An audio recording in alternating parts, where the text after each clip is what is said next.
Hi everyone, it's Verity here from inkybutterfly.com. Thank you so much for joining me today for our project blog hop video. So in the description below you're going to see a link to the blog post that's associated with this video. If you could just drop over there and have a look at the links to everyone else's projects. So we have Jill, Jez and Heather, who've also made projects for this theme. We're doing black and white, that's October's theme.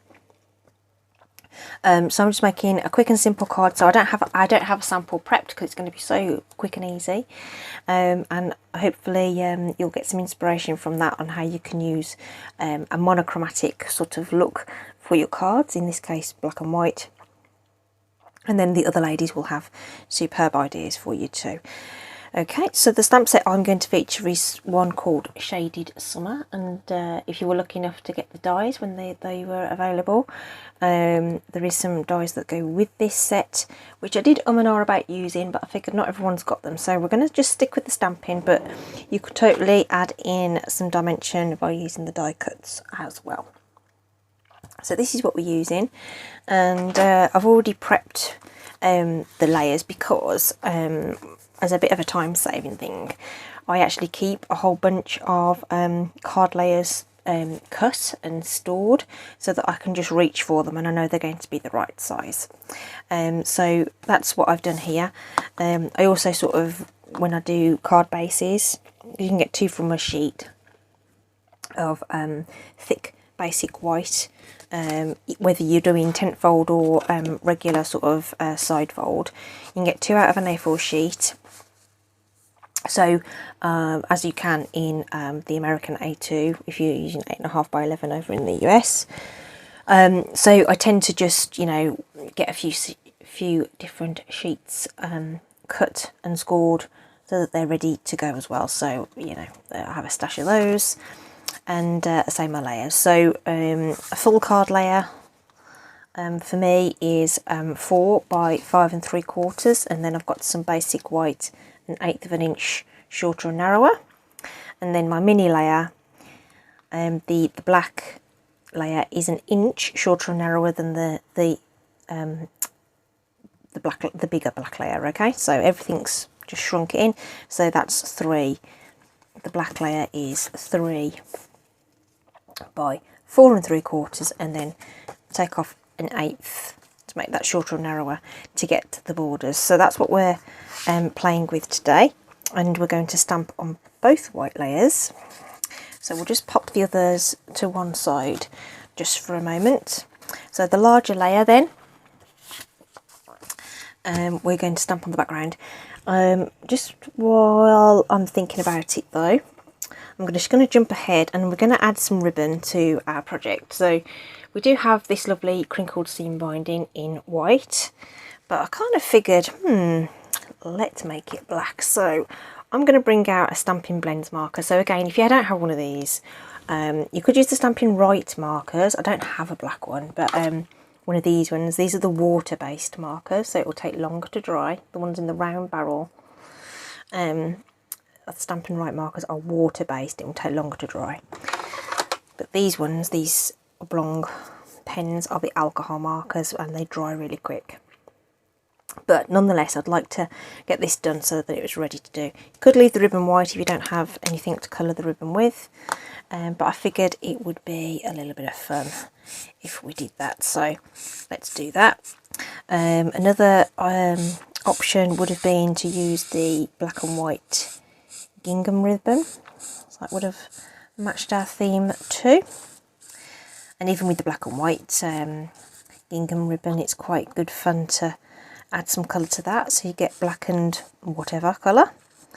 So cute for Halloween if you wanted to make like a funky purple, green or orange or whatever ribbon for that. So just bear that in mind if you want coordinating ribbon. This is a good one to have in your stash because you can very easily get that coloured, and it's thin enough that just one coat is enough. Some of the thicker ribbons you may have to do both sides just to make sure you get that colour running all the way through, but you can see that's coloured up beautifully. Okay, it gets a little stiffer, but nothing, you know, it doesn't detract from the texture or anything like that. So in actual fact, sometimes that's a bonus with this one. It's quite a slippy ribbon. So I'm just going to toss that to one side just to let it completely air dry.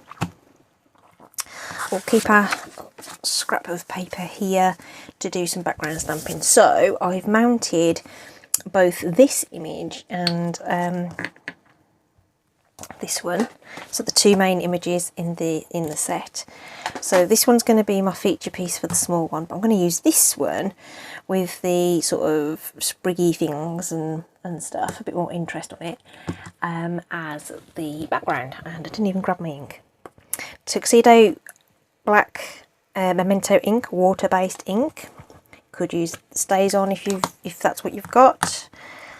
Okay, and we're going to ink up that stamp. It is a solid image, so you want to make sure you do lots of nice tapping on there to make sure you get a good coverage of ink.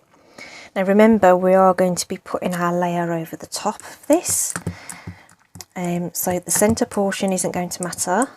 We just want to get some coverage around this edge.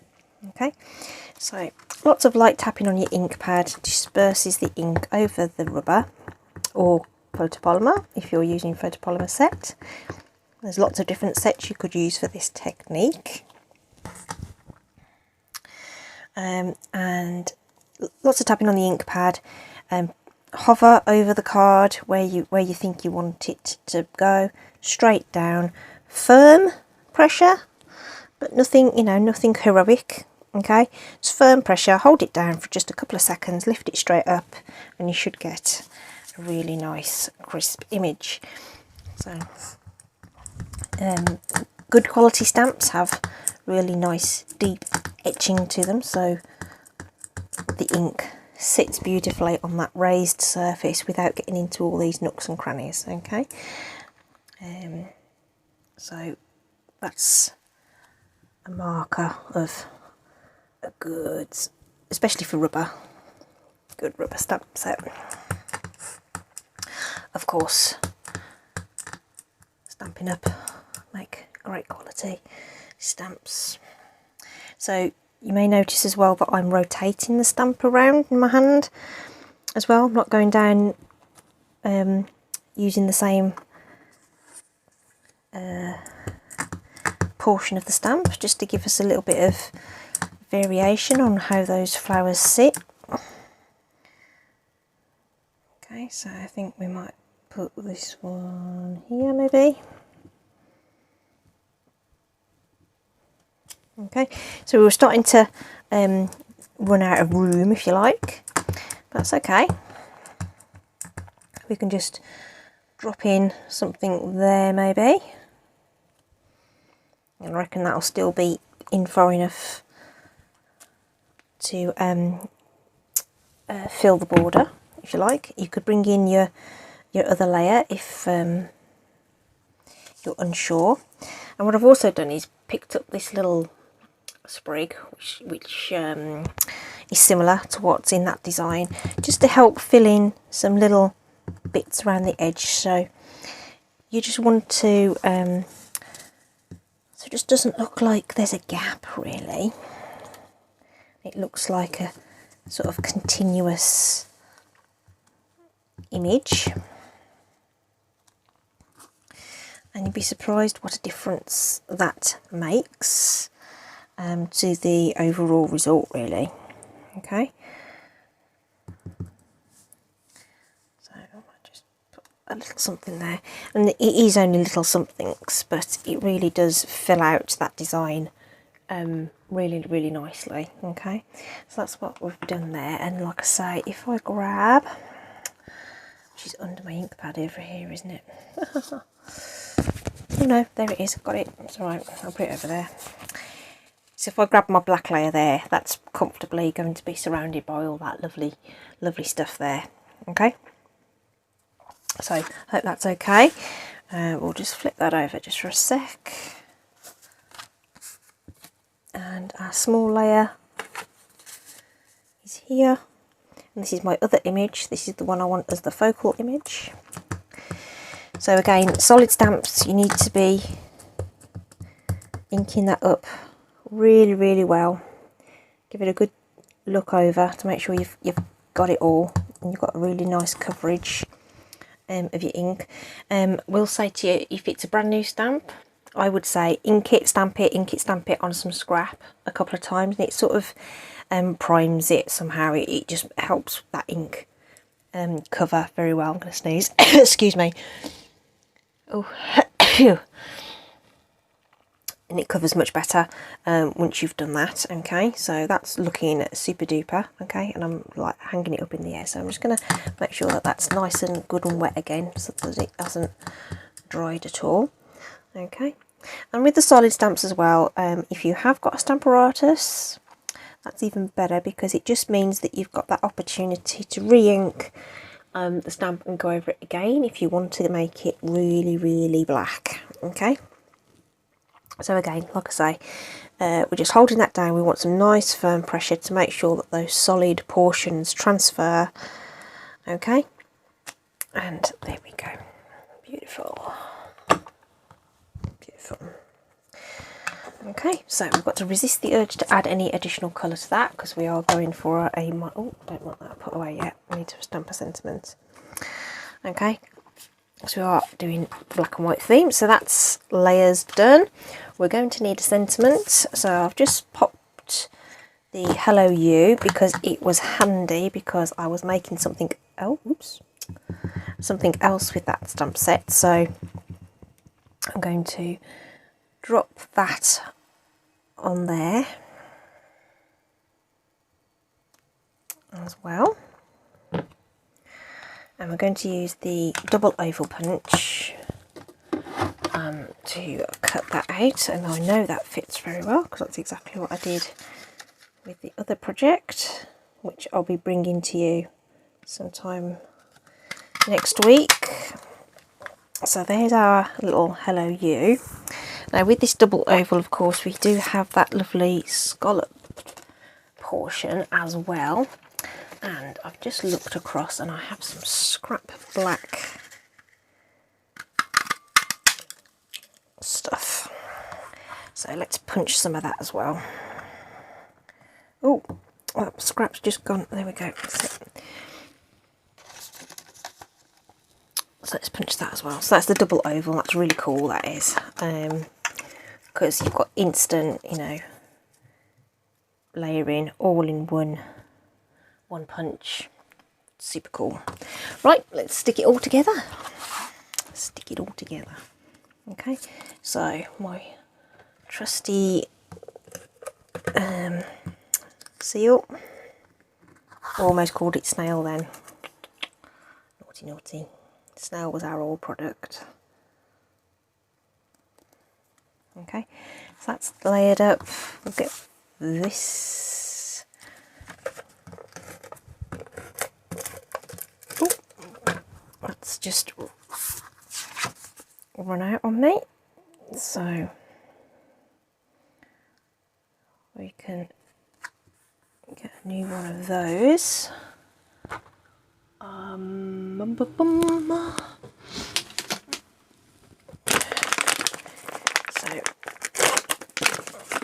let's just grab one of these.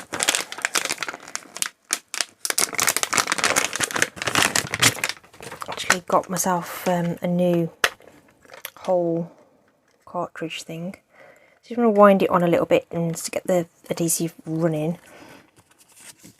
So while it's in the package, it won't have the adhesive primed like that. So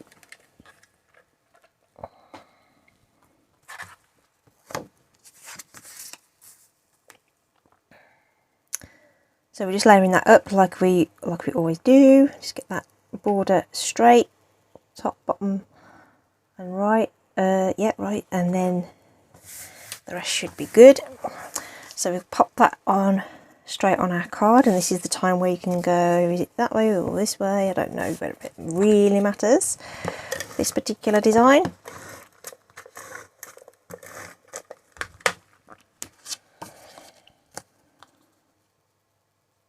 Easy peasy.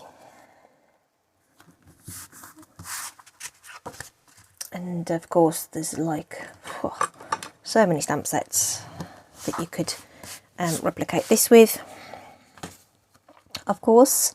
So where's my ribbon? There it is. You can really play around with that, and do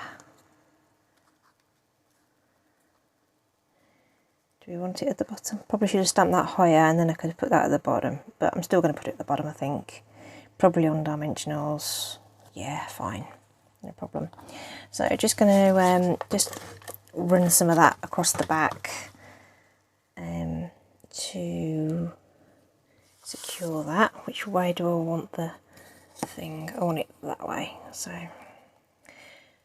we probably don't need to run it all the way around, but I'm gonna, just because. Okay, and we'll just attempt to tie a bow on that. So this is where this goes wrong now, because tying bows in mid-air like I do with my little bunny ear method thing that you'll have seen me do like a gazillion times. Oh, the tip for you. Right, I'm going to grab my tweezers from the Embossing Editions kit, because it's tricky to hold your knot in place when you're trying to do your loops at the same time. So if you pinch it with your reversible tweezers, you've then got a little bit more freedom to then do your loopy loops. Or you ask a small child to come and put their finger on it. My child isn't so small anymore. She says it should make it easier because your hands are free, but I'm evidently having ribbon challenge right now. There we go, that's it, got it. My smallie's not so smally anymore, and at this point in time busy doing homework, so now we can let go of that. Oop. That is not the neatest bow in the world by any stretch of the imagination. So as always, we can fuss and faff with the little ends here. Okay, don't think I pulled it very tight, but what we'll do is we can secure that with the sentiments. Okay, and mine always end up sort of looking a bit odd and upside down and stuff. I'm not happy enough with that. It's not floating my boat. I don't think I left myself enough ribbon, if the truth be told.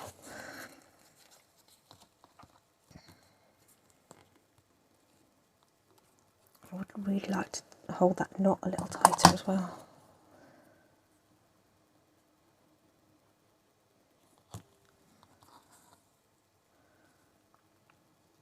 Maybe I just didn't have it quite in the right place.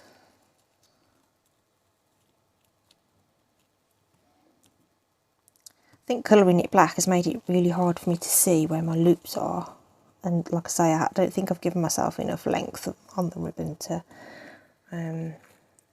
do this, basically. Not that I'm making excuses or anything. Okay, that's turned out a little bit better.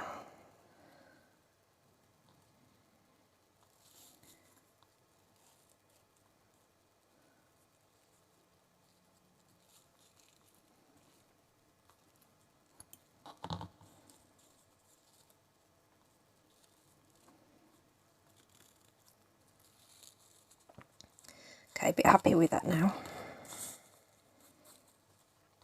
Okay, awesome. So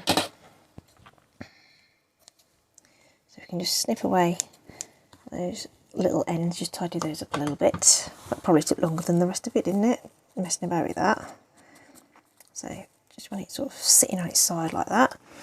And then if we put a dimensional sort of top and bottom on this, it'll sort of straddle the ribbon and make contact with the card, giving us a much more secure bond for that. It's, adhesive and stuff, sticking stuff over ribbon isn't always the best idea. So I'm going to pop that on there, and yeah, it is sitting a bit lower than I would have liked, to be honest with you, but we could. This is what happens when you don't make a sample in advance, right? Yeah, it's not going to come up, it's fine.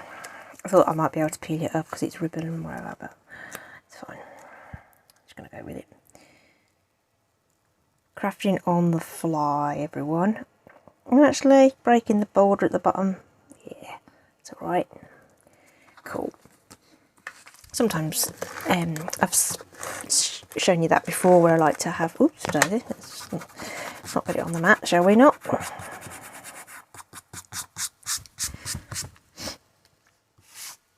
That will come off, no problem. I'll use a glue eraser and that'll come off. Could have popped that up onto dimensionals as well, but we'll just go with putting it on flat. Again, just eyeballing those borders and just making sure that's straight before finally pressing it down. And that is it, ladies and gents. Really easy. And I've just spotted I've got these out as well. Do you have some matte black dots on that? Ooh, just because. As long as I don't throw my pokey tool around. How's about that then? Just to bring in a bit of... Ooh. Yeah, ooh, do you know what? You wouldn't have thought just adding 3 dots like that would make a difference, would you? But I actually think that's made all the difference to that. That's it then, ladies and gents. Really simple, black and white card. Please click on the links in the description, or the link to my blog in the description, and then in that blog you will find links to everyone else's project. Everyone else makes videos too. Jill's been a bit off, a bit poorly, so she might have a video coming later, but I'm sure Heather and Jez will probably be posting one for their projects too. So keep your eyes peeled on YouTube for those, but if you can pop over to the blogs, that would be amazing. Thanks for joining me. Hope you enjoyed that. See you soon. Take care. Goodbye.